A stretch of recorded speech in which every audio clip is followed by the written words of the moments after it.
Hello dear students, आज हम बात करते हैं अपने न्यूमेरिकल के बारे में। जैसा कि इससे पहले हम वेक्टर का कुछ न्यूमेरिकल सॉल्व किए थे, तो आज हम मोशन इन 1D का मतलब मोशन इन स्ट्रेट लाइन का कुछ बेसिक न्यूमेरिकल्स के साथ चलेंगे।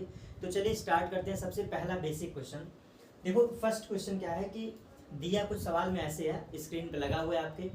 कोई रेलगाड़ी है जो कि अपने कुछ वेलोसिटी से चल रहा है। पहले कंसेप्ट से समझना, कोई रेलगाड़ी है कुछ वेलोसिटी से चल रही है और समथिंग टाइम बाद, कुछ समय बाद वो रुक जाती है। कैसे? ब्रेक लगाने पे।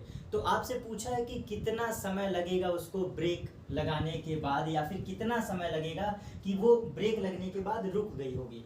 तो पहले क्वेश्चन की डिमांड क्या क्या है, क्वेश्चन में गिवन क्या क्या है, पहले उसको समझते हैं। तो सबसे पहले दिया है कि कोई रेलगाड़ी है जिसकी चाल कितना है, 11 मीटर पर सेकेंड। ओके, 11 मीटर पर सेकेंड। और कहा यह है कि ये इसका इनिशियल वेलोसिटी है और ये गाड़ी 121 मीटर चल के, मतलब ये जो डिस्टेंस ट्रेवल करती है ये 121 मीटर चल करके रुक जाती है। आपसे पूछा है कितना समय लगेगा, ठीक, ओवरऑल कितना समय। देखो क्वेश्चन से पहले सोचो कि है क्या क्या, कैसे सवाल को लगाते हैं। तो आप ये सोचोगे यू गिवन है, एस गिवन है, समथिंग गिवन है। अब दो लॉजिक जरा समझना बहुत ध्यान से।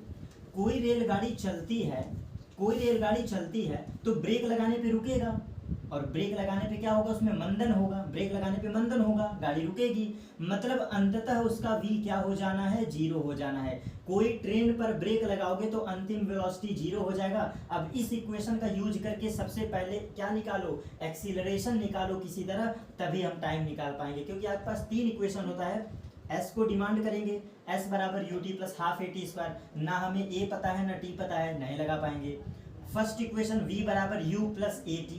हमें v तो पता है, u तो पता है, लेकिन at नहीं पता है, तो कोई एक तो निकालो। तो एक्सीलरेशन निकालने के लिए हम क्या करेंगे, v स्क्वायर बराबर u square plus 2as। Equation यही होती है, बहुत ध्यान से समझना, इक्वेशन यही होती है।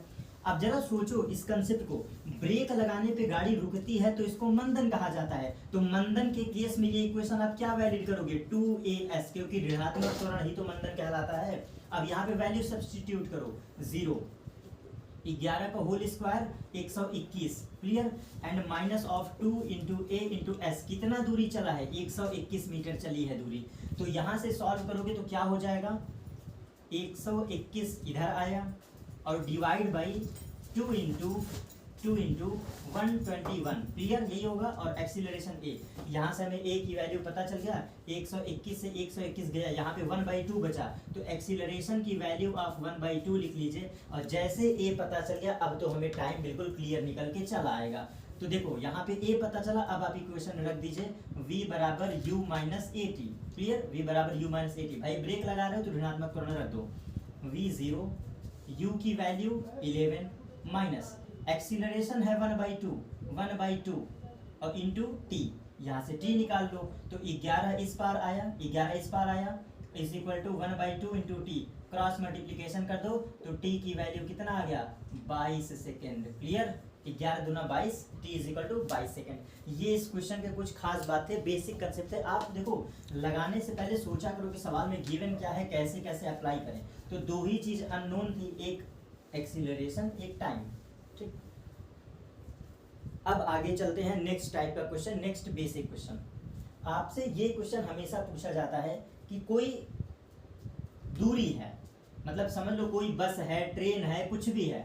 सेकंड क्वेश्चन कहता है कि कोई कुछ दूरी जो है, मतलब जो ये बस है अपनी कुछ दूरी को तय करता है v1 वेलोसिटी से। कोई बस है, ये अपनी कुल दूरी को पहले इनिशियल चलता है किससे, 40 किलोमीटर पर आवर से, ठीक है ना। कोई बस है, कुल दूरी का आधा भाग, कितना, कुल दूरी का आधा भाग कितने से चलता है, 40 से चलता है, और बचा आधी दूरी 60 से चलता है, 60 किलोमीटर पर आवर। कोई बस है, कोई ट्रेन है, अपने कुल दूरी का आधा भाग 40 से चलता है और शेष आधा भाग 60 से चलता है। आपसे पूछता है कि इसकी औसत चाल बताइए, एवरेज स्पीड बताइए, औसत चाल। ऐसे क्वेश्चन को करने से पहले दिमाग में होना चाहिए कि हमें लगाना क्या है। तो औसत चाल बराबर फॉर्मूला क्या होता है, पहले इसको लिखते हैं, कुल दूरी और बटे कुल समय, यही लिखेंगे ना, कुल दूरी बटे कुल समय। अब यहाँ पे डिमांडिंग ये है कि हमें समय का भी नहीं पता है, कुल दूरी भी नहीं पता है, कैसे? तो अब एज्यूम करना, आप कंसेप्ट को समझो। हम चाहें तो कुल दूरी को x मान लें, तो आधी दूरी x/2, आधी दूरी x/2। लेकिन यहाँ पे कैलकुलेशन से बचने के लिए हम एक काम क्या करते हैं कि कुल दूरी को कितना मान लें, 2x मान लें। कुल दूरी को हम 2x मान लें तो ये हमारे लिए शॉर्टकट हो जाएगा। क्यों? क्योंकि आधा करोगे तो x और आधा करोगे तो x। आप x भी मान सकते हो, देखो मेरी कंसेप्ट को समझना, आप x भी मान लो, आंसर बिल्कुल श्योर आएगा। बस कैलकुलेशन से बचने के लिए हम इसको क्या कर रहे हैं, 2 गुना मान ले रहे हैं, जिससे ये x ये x। अब फॉर्मूले पे आओ, तो औसत चाल बराबर कुल दूरी हो गया 2x, क्लियर, 2x। अब यहाँ पे समय चाहिए ना, कुल समय, तो समय कैसे निकाले बेटा, यहाँ का टाइम t1 मान लो और यहाँ का टाइम t2 मान लो। आंसर आ गया कि नहीं? क्योंकि अगर ये चाल दिया है तो इसका भी तो यूज करो। तो समय बराबर क्या होता है, चलो सॉल्व करते हैं। आप पढ़ते हैं चाल बराबर स्पीड, चाल बराबर दूरी बटे समय, दूरी बटे समय। तो टाइम निकालना है तो क्या हो जाएगा, दूरी बटे चाल। चलो रखते हैं, तो दूरी की हमें समय निकालना है तो दूरी बटे चाल। तो दूरी कितना है, x डिवाइड बाई 40। अभी मैं लिख दे रहा हूँ, इसको ऐसे समझना जरा सा। ये हो गया 2x और प्लस यहाँ का समय t1, बगल वाला समय t2, तो यहाँ के लिए क्या हो जाएगा, x डिवाइड बाई 60। क्लियर? यहाँ तक किसी को कोई दिक्कत नहीं। अब जरा सा यूनिट के बारे में हम बात कर लेते हैं। जरा सोचना, हमने 2x को अननोन माना है, ये माना है, ये माना है। आप इसको डायरेक्टली सॉल्व करोगे तो जो आंसर आएगा, जरा सोचो, ये 2x क्या था, कुल दूरी था। कुल दूरी तो आपको दिया हुआ था ना, कोई ट्रेन है, कोई बस है, वो अपनी आधी दूरी चलता है इस चाल से, आधी दूरी चलता है इस चाल से। तो हमने अननोन 2x मान लिया, ये हमने 2x माना, कुल दूरी हो गया। नीचे समय, कुल समय मांगता है, कुल समय। यहाँ से लेके यहाँ तक का समय कैसे निकालें, तो जरा लॉजिकली सोचो। आपको आधा x दिया है ना, आधा x दिया है ना, तो समय क्यों नहीं निकाल सकते, बिल्कुल निकाल सकते हैं। तो देखो ये t1 प्लस t2 ही है, कुल समय में ये क्या है, this is t1, this is t2, और ये हमारा फॉर्मूला लग गया, आंसर आ जाएगा। x से x कट जाएगा, इसको सॉल्व कर लीजिए। तो जरा यूनिट के बारे में एक्सप्लेनेशन कर देते हैं, इसके बाद आपका आंसर आ जाएगा।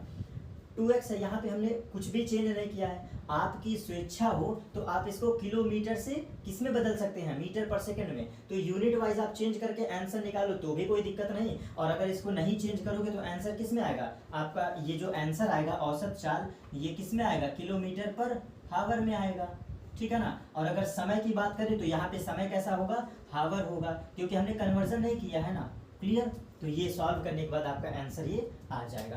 अब इसमें एक बेसिक बातें क्या थी कि जरा समझना, यहाँ पे इसके बाद हम आगे क्यों नहीं चल रहे हैं, क्योंकि एक्चुअल में है क्या, ये तो आप सॉल्व कर लोगे। अब क्वेश्चन की डिमांड है, अगर मीटर पर सेकंड है तो यूनिट बदल दो, नहीं है यूनिट तो आप इसी तरह सॉल्व कर दो, आंसर आ जाएगा, ठीक है।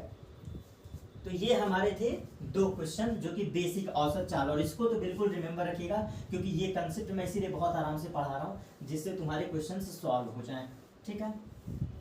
अब इसके बाद एक बिल्कुल छोटा सा क्वेश्चन सॉल्व करते हैं।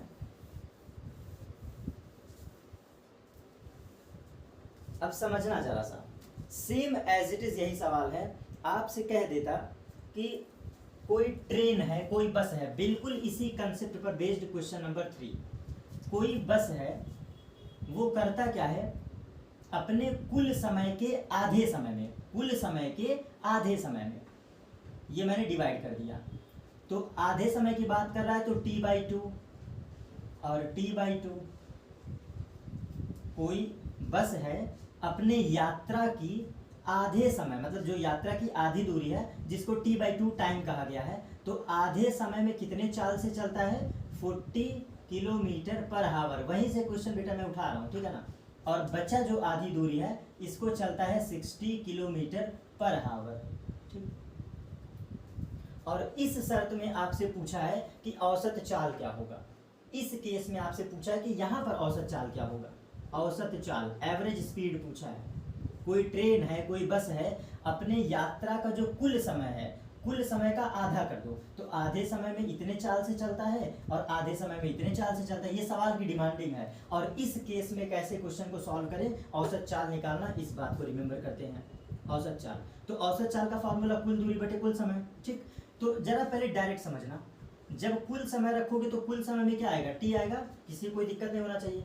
कुल समय में तो टी ही रहेगा ना। देख लो बेटा क्या है, t/2 प्लस t/2 यही तो होगा, डायरेक्ट मैंने t रख दिया। अब यहाँ पे दूरी रखना है ना, तो एक काम करो, इसको अगर हम s1 दूरी कह दें और बगल वाले को s2 दूरी कह दें, तो यही हमें बस सब्स्टिट्यूट करना है, s1 प्लस s2, आंसर आ जाएगा। तो s1 कैसे निकालें, s बराबर vt होता है, तो चलो हम चेक करते हैं vt, चाल बराबर दूरी बटे समय, वही फॉर्मूला लगा रहा हूँ, चाल बराबर दूरी बटे समय। तो दूरी के लिए क्या आपको लिखना पड़ेगा, चलो निकालते हैं, चाल बराबर दूरी बटे समय, ये होता है फॉर्मूले में। आप क्रॉस मल्टीप्लिकेशन कर दो तो चाल इंटू समय। तो यहाँ पे क्या रखोगे नेक्स्ट स्टेप में, तो 40 into t/2, clear, 40 into t/2 plus ये है 60 इंटू t/2 और डिवाइड में आपका क्या है, टोटल टाइम t है, तो 2 से ये कट जाएगा कितने बार में, 20 बार में, और 2 से ये कट जाएगा 30 बार में, क्लियर, और t से t भी कट जाएगा। चलो देखते हैं, 20t एंड प्लस 30t,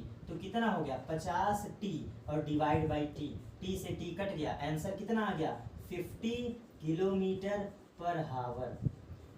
देखो कितना आसान क्वेश्चन था, लेकिन ये 3 टाइप हो गए क्वेश्चन के आपके, ये 3 वेरियस टाइप जो आपके एग्जाम में बेटा हमेशा पूछे जाते हैं, ये 3 वेरियस टाइप थे। इस सवाल को जरूर रिमेंबर रखिएगा, मोस्ट इंपॉर्टेंट सवाल है ये।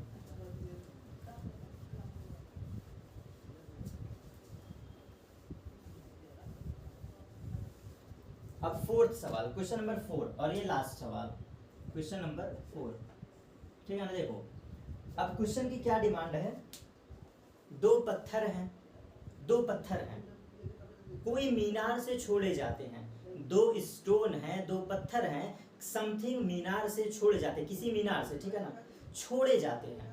तो इस शर्त में उनके द्वारा कवर किए गए डिस्प्लेसमेंट का टाइम के साथ क्या रेशियो होगा, मतलब कि 2 आपके मीनार हैं, एक की हाइट h1 है, एक की हाइट h2 है, कोई मीनार है h1 और कोई मीनार है h2।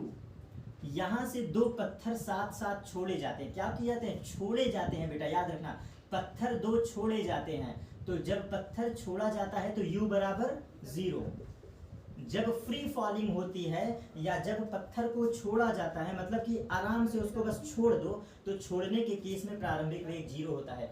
यहाँ पे क्वेश्चन की डिमांड होती है t1 अपॉन t2 का रेशियो क्या होगा, या फिर t1 इंटू t2 का रेशियो क्या होगा। ये क्वेश्चन बहुत नामी क्वेश्चन है, तो ऐसे क्वेश्चन को सॉल्व कैसे करें, तो चला बेसिक, थोड़ा बेसिक सोचो।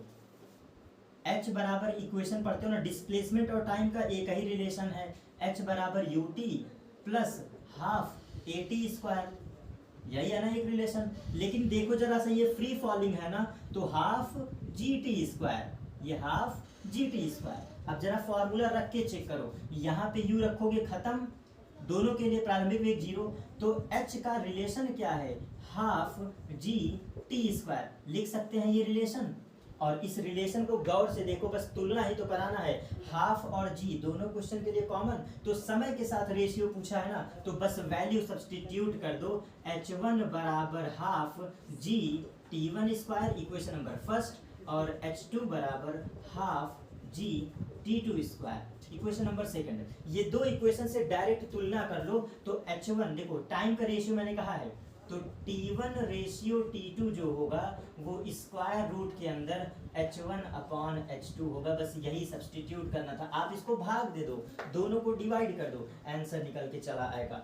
तो टाइम का डिस्प्लेसमेंट के साथ रेशियो क्या होता है, स्क्वायर रूट होता है। देखो यहाँ पे डायरेक्ट इसको, अच्छा चलो थोड़ा सा मैं शॉर्टकट कर दे रहा हूँ, h बराबर ये है, ये कांस्टेंट है, इसको गायब कर दो, इसको गायब कर दो, h बराबर डायरेक्ट t², रिलेशन दिख रहा है हाइट का t के साथ, और इसका स्क्वायर रूट लोगे तो क्या रिलेशन बनेगा, t बराबर स्क्वायर रूट h बनेगा। ये बेटा वो केस है जिसमें तुम्हें कलम नहीं चलाना पड़ेगा, डायरेक्ट आंसर आएगा। कैसे, फ्री फॉलिंग है तो हाइट का मतलब डिस्प्लेसमेंट का टाइम के साथ क्या रेशियो होगा, डायरेक्ट देखो स्क्वायर रूट, देख लो डायरेक्ट स्क्वायर रूट, आंसर में मिला दो, t1 का h1 के साथ स्क्वायर रूट, t2 का h2 के साथ स्क्वायर रूट, सीधा आंसर।